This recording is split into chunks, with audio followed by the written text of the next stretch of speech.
पर। इस बीच एक बड़ी खबर आपको बता दें तस्वीरों के साथ कि पाकिस्तान की जो हरकत है अभी भी पाकिस्तान बाज नहीं आ रहा है और ये सब कुछ जो हो रहा है इस परिस्थिति को लेकर आगे भी एयरबेस गिड़गिड़ाया पाकिस्तान, हुआ सीज फायर।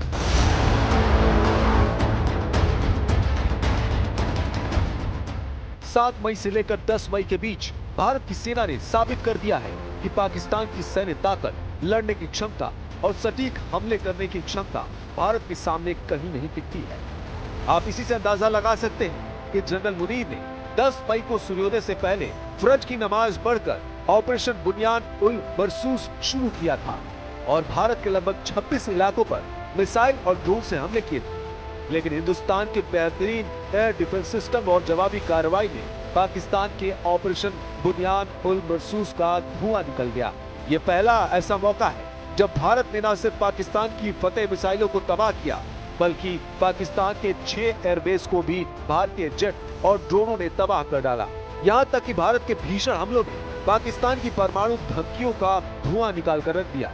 आप भारत के ऑपरेशन सिंदूर का इसी से अंदाजा लगा सकते हैं कि भारत ने 7 तारीख को 150 आतंकियों को हवाई हमले में मार डाला था, जिसमें से टॉप आतंकियों के ऐसे नाम सामने आए हैं कि आप हैरान रह जाएंगे। 72 घंटे में हारा जनरल मुनीर, ऑपरेशन बुनियान उल मरसूस फेल।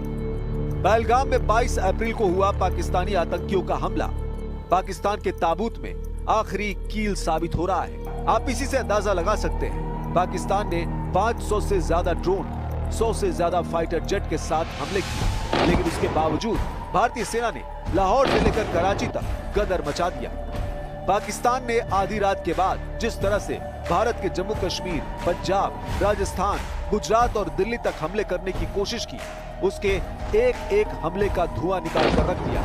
भारत ने दुनिया को बताया कि कैसे भारत ने पाकिस्तान के भीषण हमलों को नाकाम किया है।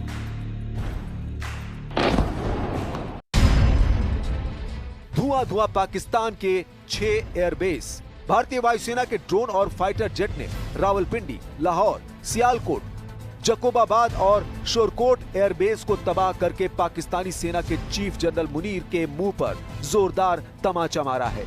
पाकिस्तान का जाहिल जनरल आसिम मुनीर भारतीय वायुसेना के हमलों से बुरी तरह से घबरा गया है। जरा देखिए भारत ने कौन कौन से एयरबेस पाकिस्तान के उड़ा दिए हैं। भारतीय वायुसेना का सबसे बड़ा हमला रावलपिंडी के नूर खान एयरबेस पर हुआ है, जहां पाकिस्तान को भारी नुकसान हुआ है। नूर खान एयरबेस पर पाकिस्तान एयरफोर्स की कई स्क्वाड्रन तैनात हैं।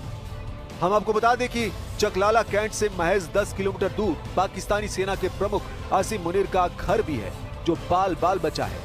नूर खान एयरबेस पाकिस्तान सैन्य अभियानों का मुख्य केंद्र है, जिसे भारत के हमले में भारी नुकसान हुआ है। इसे पाकिस्तानी पाक वायुसेना की लाइफ लाइन भी कहा जाता है। इसी तरह से भारत ने शोरकोट में रफीकी एयरबेस पर तगड़ा हमला किया है। यहाँ पर मिराज 5 फाइटर जेट को नुकसान पहुंचा है।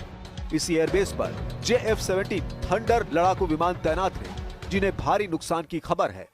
भारत के पाकिस्तान के चकवाल में मौजूद मुरीद एयरबेस पर भयंकर हवाई हमले किए हैं। ये पाकिस्तानी एयरफोर्स का रणनीतिक केंद्र है। इस्लामाबाद से लगभग 120 किलोमीटर दूर मौजूद इस हवाई अड्डे को भारी नुकसान हुआ है। यही पाकिस्तानी UAV का मुख्य केंद्र है। कई आधुनिक विमान भी यहाँ तैनात हैं। भारत के पंजाब में रहीम यार एयरबेस पर चौथा बड़ा हमला भारतीय वायुसेना की तरफ से किया गया है। इस सैटेलाइट बेस्ड एयरबेस को भी भारी नुकसान हुआ है। इसी तरह भारतीय जेट्स ने पाकिस्तान के सियालकोट एयरबेस को भी उड़ा दिया है। ये पाकिस्तान का एकमात्र निजी स्वामित्व वाला हवाई अड्डा नागरिक और सैन्य सुविधाएं वाला था। उसे भारी नुकसान की खबर है। जबकि पाकिस्तान जकोबादा में शाहबाज एयरबेस पर भारतीय सेना ने हमला किया है, जिसे F-16 जेट का बेस कहा जाता है। इसे भी उड़ा दिया गया है।